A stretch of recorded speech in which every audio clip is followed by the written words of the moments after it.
যে একটা মোটরসাইকেল এবং হেলমেটকে কেন্দ্র করে একটা অনভিপ্রেত কিংবা একটা তর্কাতর্কির দিকে একটা ঝামেলা বাঁধে। এই নির্বাচনী জনসভাকে হেয় প্রতিপন্ন করার জন্য কিংবা অন্য কোনো অপউদ্দেশ্যে এই ভিডিওটি শেয়ার হয়েছে, থাম্বনেইলটি ইউজ হয়েছে।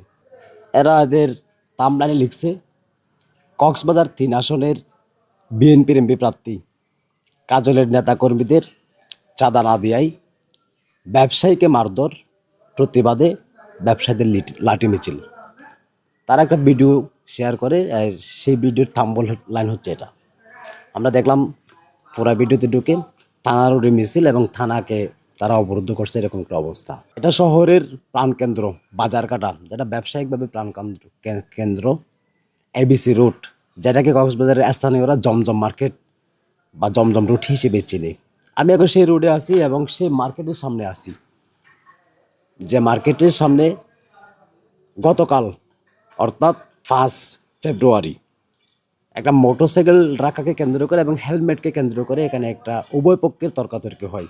কিছু স্থানীয় ছেলেপুলে এবং এখানকার কিছু ব্যবসায়িক ছেলেপুলেদের সাথে সেই তর্কাতর্কির রেশ ধরে আজকে আবারও সেটার পুনরাবৃত্তি হয় এবং উভয় পক্ষের মধ্যে মোটামুটি একটা ভালো রকমের ঝামেলা বাঁধে। তারই প্রেক্ষিতে এখানকার কিছু লোকজন, হতে পারে তারা ব্যবসায়িকও আছেন সেখানে, তারা ওই তাদের বিরুদ্ধে, যাদের সাথে ঝামেলা বাঁধছে তাদের বিরুদ্ধে একটা লাঠি মিছিল করে থানায় এর প্রতিকারের জন্য তারা যায়, যদিও বা লাঠি মিছিল আইনত নিষিদ্ধ। আমরা এটার খোঁজখবরে নামলাম যে এমন একটা গর্হিত কাজ, যেখানে আমাদের বিএনপির এমপি পদপ্রার্থী যারা লুৎফুর রহমান কাজলের নাম ব্যবহার করা হলো, ওনার নেতাকর্মীদেরকে এখানে দাবি করা হলো। আমরা ওই ভিডিওতে শুধু স্লোগান দেখলাম, মিছিল দেখলাম, কারো কোনো বক্তব্য দেখলাম না, কারো কোনো দাবি দেখলাম না। এটা আমাদের সন্দেহ আরও ঘনীভূত হয়। তার প্রেক্ষিতে আমি নিজেই আমাদের দলীয় হাইকমান্ডের নির্দেশে এই রোডে আসলাম। আমি স্থানীয় অনেকদের সাথে, আপনারা দেখলেন, কথা বললাম। তারা আমাদেরকে ঠিক সেটাই জানালেন যে একটা মোটরসাইকেল এবং হেলমেটকে কেন্দ্র করে একটা অনভিপ্রেত কিংবা একটা তর্কাতর্কির দিকে একটা ঝামেলা বাঁধে। আর আমাদের প্রশ্ন হচ্ছে যে আপনারা একটা সত্য ঘটনাকে মিথ্যের বেশাতে দিয়ে, মিথ্যেভাবে কল্পকাহিনী সাজিয়ে সংসদ সদস্য পদপ্রার্থীর চরিত্র হনন, তার নেতাকর্মীদের বিরুদ্ধে অপবাদ, সার্বিকভাবে সকালবেলায় আমাদের সকাল শুরু হলে কক্সবাজারে একটা বড় ধরনের নির্বাচনী জনসভা আছে। এই নির্বাচনী জনসভাকে হেয় প্রতিপন্ন করার জন্য কিংবা অন্য কোনো অপউদ্দেশ্যে এই ভিডিওটি শেয়ার হয়েছে, থাম্বনেইলটি ইউজ হয়েছে।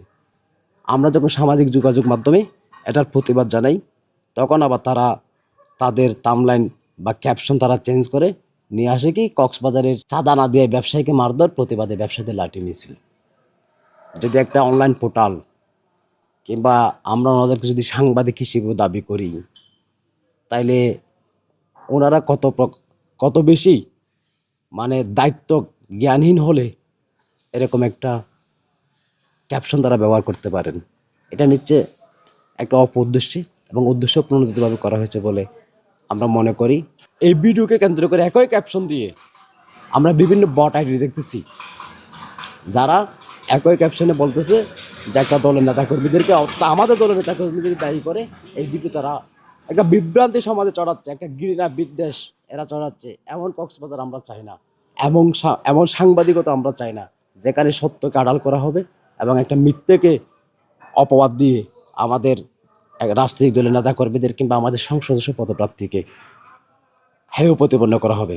আমাদের যিনি সংসদ সদস্য পদপ্রার্থী, তিনি ইতিমধ্যেই ঘোষণা দিয়েছেন এবং ওনাকে সবাই জানেন, উনি একটা নিরাপদ কক্সবাজার করতে চান। উনি ব্যবসা বাণিজ্য কিংবা সামাজিকতা, সাম্প্রদায়িকতা এসবকে রাষ্ট্রের ঊর্ধ্বে রাখতে চান। আসুন আমরা এই মিথ্যে, এই অপবাদ এবং এরকম গর্হিত কর্মকাণ্ড থেকে নিজেদের বিরত রাখি এবং যা সত্য ঘটনা, সেই সত্য ঘটনাকে কোনো মিথ্যে ঘটনার মাধ্যমে যাতে আমরা না ডাকি এবং যারা সমাজের অপরাধী খারাপ লোক তারা যাতে আমাদের মিথ্যের মাধ্যমে কোনো প্রকার আশ্রয় না পাই।